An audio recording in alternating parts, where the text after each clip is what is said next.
नमस्कार बच्चों, आज की कक्षा में आपका स्वागत है।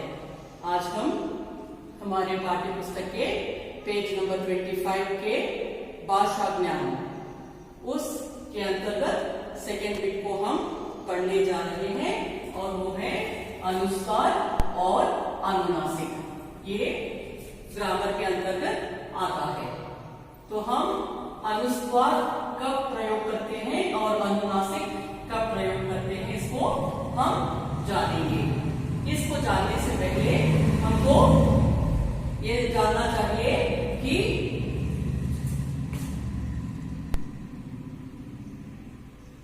स्वर रहित अक्षर क्या है।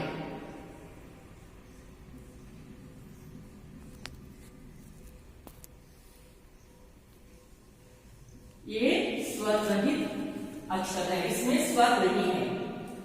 व्यंजन अक्षर आधे अक्षर होते हैं। जब हम इसके साथ आ जोड़ते हैं तो ये पूरे अक्षर बनते हैं। इसको हम ख घ घ घ ऐसा पढ़ते हैं।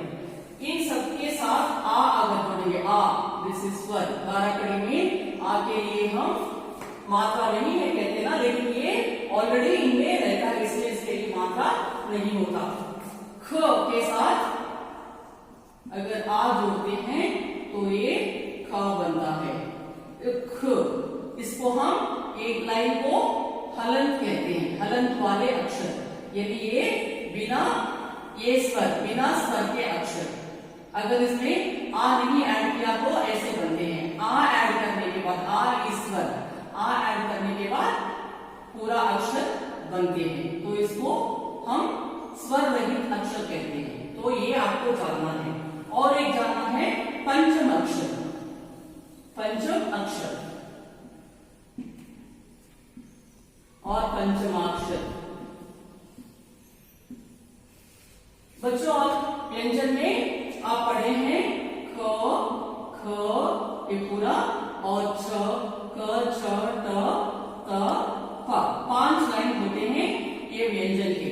तो इसके ख ख ग घ और ङ, और छ के इसमें लास्ट न्य, और ता के लास्ट में अण, ता के लास्ट में न, पा के लास्ट में म। ये 5 लाइनों के आखिरी 5 अक्षरों को हम पंचम अक्षर कहते हैं। ये पंचम अक्षर कहलाते हैं। एक क वर्ग है, चा वर्ग है, टा वर्ग, ता वर्ग, पा वर्ग। ये 5 वर्गों के आखिरी अक्षरों को हम पंचम अक्षर कहते हैं। और एक चीज आपको जानना है, अनुस्वर अनुनासिक को लिखने से पहले हमको ये चीजें जाननी है। यहाँ पर लिखा है सिरोरेखा वाली मात्राएं। जो मात्रा सिरोरेखा के ऊपर लिखते हैं, जो भी मात्राएं हम सिरोरेखा के ऊपर लिखते हैं, उसको हम सिरोरेखा वाली मात्राएं कहते हैं। फॉर एग्जाम्पल ई, ये सिरोरेखा है। इस लाइन को हम सिरोरेखा कहते हैं। इसके ऊपर जो मात्रा है उसको हम सिरोरेखा वाली, ये भी सिरोरेखा वाली है। देन आई, ए, आई, ओ, औ, ये सब, सॉरी, ये आई और ये सब सिरोरेखा के ऊपर लिखने वाले मात्राएं हैं। ये भी आपको जानना है। तो इसके बाद हम अनुस्वार कैसे प्रयोग करते हैं हम देखेंगे। अनुस्वार का प्रयोग अनुस्वार के रूप में, अनुस्वार ऐसा, दिस इज कॉल्ड अनुस्वार का रूप को कब लिखते हैं? किसी भी शब्द में या, रा, ल, व, शे, श, स, आ अक्षरों के पहले अनुस्वार का उच्चारण होता है। तो if the sound of anusvara comes before any letter of this one, या, रा, ला, वा के सामने जो आगे का जो अक्षर के ऊपर, अगर if you are having the anusvara का उच्चारण, the sound comes, then use. For example यहाँ पर है, ये या है, या के पहले अक्षर, इसके ऊपर अनुस्वार है यहाँ पर, तो इसको हम संयोग, ये directly same like that we have taken that dot. So इसी दिस इज संयोग। ये र के पहले देखो, यार अलावा रा के पहले संरक्षण यहाँ पर भी आता है। और व संवेदना, ये ऐसा एक एक शब्द के लिए हर शब्द में जहां या रा ला वा शेष इन अक्षरों के पहले वाले अक्षर पर अगर अनुस्वार का उच्चारण होता है तो डायरेक्टली अनुस्वार के रूप में हम लिखते हैं। और ये है दूसरा प्रयोग है पंचमाक्षर। ये इनको पंचमाक्षर को हम नासिक्य व्यंजन भी कहते हैं। मैंने बताया है ग, ञ, अण, न और म, इनको हम पंचमाक्षर कहते हैं, नासिक्य व्यंजन कहते हैं। और इसमें जो स्वर रहित है उसके आगे ये व्यंजन स्वर रहित, मैंने बताया है बिना आ के अक्षरों को स्वर रहित कहते हैं, तो हम उसको हलंत लगाते हैं। ये स्वर रहित है, ये स्वर रहित है, ये न आधा आधा ही हम इसका उच्चारण करते हैं। तो इसको इसके आगे वाले अक्षर के ऊपर, इनके आगे इन अक्षरों को जब हम इन अक्षरों के आगे जब अनुस्वार का शब्द या अनुस्वार का उच्चारण होता है, फॉर एग्जाम्पल अभी ये का वर्ग का है, का वर्ग का लास्ट अक्षर ये है। इस वर्ग में जो भी अक्षर आते हैं, सपोज यू आर टेकिंग अंक अगर है तो आगे अक्षर वाला, अभी ये क वर्ग का है, फॉर एग्जाम्पल हम क से ही लेंगे। और ये आ प्लस ये आधा, ये अंग is has to come here, no. So अंग के बदले हम क्या कर रहे हैं, ये आधा न और का, तो ये अंक है। लेकिन हम इसको एक मिनट,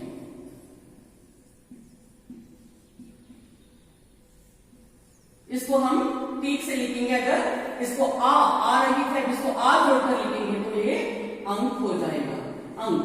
तो ये अनुनासिक का स्वर है। तो वैसे ही हम गंगा, ये केवल ये पंचम अक्षर इसी में जुड़ता है, ओनली फॉर दिस का वर्ग, का गा गा इसी में। अभी इधर का है इसलिए जुड़ा, लेकिन अगर चा लेकर आएंगे तो ये नहीं जुड़ता। यहाँ पर ये चा वर्ग में ये वाला है तो ये जुड़ता है। तो अभी दूसरा गंगा,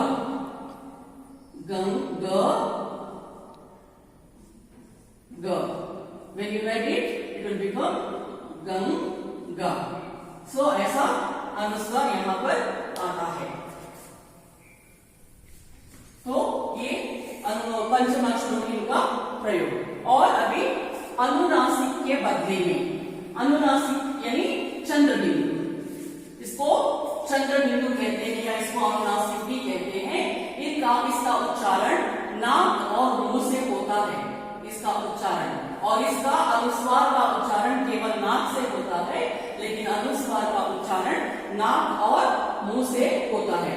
तो अनुस्वार के बदले में अब हम जहां अनुस्वार कब लिखते हैं, जब चांद यहां पर कोई चा के ऊपर कोई मात्रा नहीं, शिरोरेखा पर कोई मात्रा नहीं है। अगर हम मैं यहां पर एक्चुअली चंद्र बिंदु आना चाहिए, लेकिन हम मात्रा होने के कारण चंद्र बिंदु नहीं लगा सकते, तो यहां पर हम अनुस्वार लगाते हैं। तो ये चांद यहां पर कोई शिरोरेखा पर कोई मात्रा नहीं है, तब हम चंद्र बिंदु यूज कर सकते हैं। लेकिन चंद्र बिंदु अगर यहाँ लिखना है लेकिन ऊपर मात्राएं हैं तो हम चंद्र बिंदु नहीं लिख सकते। उसके बाद बदले में हम अनुनासिक लिखते हैं, अनुस्वार लिखते हैं। अनुनासिक के बदले में अनुस्वार लिखते हैं। जैसे मैंने बताया है मैं एक्चुअली यहाँ पर ये सब शिरोरेखा के ऊपर मात्राएं हैं। ये ऐ की मात्रा, ए की मात्रा, बड़ी ई की मात्रा, है की मात्रा, आई की मात्रा, ये सब शिरोरेखा के ऊपर आते हैं। तो यहाँ पर चंद्र बिंदु लगानी है, लेकिन मात्रा एक होने के कारण वहां चंद्र बिंदु नहीं लगा सकते, इसलिए हम वहां पर अनुस्वार का प्रयोग करते हैं। तो अनुस्वार का इन 3 प्रकार से हम प्रयोग करते हैं।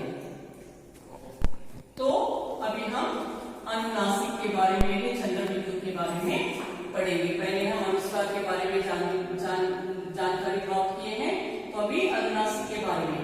इसका उच्चारण नाक और मुंह से करने पर एक अलग ध्वनि यानी साउंड क्रिएट होता है, पैदा होता है। हम अंग यानी काली नाक से करते हैं, लेकिन यहाँ पर चन यानी मुंह और नाक से करते हैं, तो ये अनुस्वार से अनुनासिक का जो ध्वनि होता है वो अलग होता है। ये दो सेम नहीं है, दो अलग अलग ध्वनियां है, तो ये अलग ध्वनि पैदा होता है। अनुनासिक उन अक्षरों पर आता है, अनुनासिक को कहीं भी नहीं लिख सकते, उन अक्षरों पर आता है जिसके शिरोरेखा पर कोई मात्रा ना हो। मैंने बताया है कि जो मात्रा है शिरोरेखा पर, जैसे ऊ की मात्रा, ई की मात्रा, ये सब शिरोरेखा की मात्रा है मुंह पर। ऐसे वाले शब्दों पर अनुनासिक नहीं लिख सकते। जिस पर शिरोरेखा वाले मात्रा नहीं होते, केवल उसी के ऊपर हम इस अनुनासिक का मात्रा दे सकते हैं। फॉर एग्जाम्पल 5, यहाँ पर कोई इसके शिरोरेखा के ऊपर कोई भी मात्रा नहीं है, केवल शिरोरेखा के नीचे आ की मात्रा है, इसके ऊपर कुछ भी नहीं है। यहाँ पर भी ये शिरोरेखा के ऊपर नहीं है, ये अक्षर के बाजू में है पूरे, जिसमें यहाँ पर अक्षर के नीचे है, अक्षर के ऊपर यानी शिरोरेखा के ऊपर कोई भी मात्रा नहीं है। ऐसे वाले शब्दों पर, ऐसे वाले अक्षरों पर ये चंद्र बिंदु लगाया जाता है। तो बच्चों, अब आपने अनुस्वार और अनुनासिक के बारे में जाने हैं। अब अपने टेक्स्ट बुक में इसका अभ्यास हम लिखेंगे लेक्चर बोर्ड पर, समझ लेना आप लोग। तो चलो बच्चों, ये अभ्यास भाषा ज्ञान के दूसरा बिट हम करेंगे। यहाँ पर कोई भी मात्रा, ना अनुस्वर का मात्रा है ना अनुनासिक का, तो इसके ऊपर हम कौन सा मात्रा लगाना है ये जानना है। ये है गंगाधर। यहाँ पर कौन सा मात्रा है बच्चों? मैंने बताया है कि ये पंचम अक्षर के साथ बना है, तो यहाँ पर केवल पंचम अक्षर यानी ग और य, ऐसा लिखने पर ये गंगा होता है। यहाँ पर अनुस्वर आता है, अनुस्वार आता है, तो ये गंगाधर है, इसका ये वाला आता है यहाँ पर गंगाधर। माघना, ये कोई शिरोरेखा के ऊपर कोई मात्रा नहीं है, तो हम यहाँ पर माघना लिखेंगे, यानी इसके ऊपर अनुनासिक आता है, मांगना। और ये स्वतंत्र, ये रा है, यहाँ पर रा के आगे वाले शब्द पर अनुनासिक आता है। स्व त्र कैसे लिखते हैं? रा प्लस ता, तो ता के बाद रा है, तो स्वतंत्र, यानी रा के पहले के ऊपर शब्द अक्षर के ऊपर हम अनुनासिक अनुस्वार लगाते हैं। फिर रहूंगा, यहाँ पर कोई ग्यारह लावा नहीं है और यहाँ पर ये शिरोरेखा के ऊपर कोई भी मात्रा नहीं है, तो इसको हम यहाँ पर रहूंगा, चंद्र बिंदु आएगा, यानी अनुनासिक आएगा। संघर्ष, ये संघर्ष कैसे लिखा जाता है? ऐसा लिखा जाता है स प्लस घ,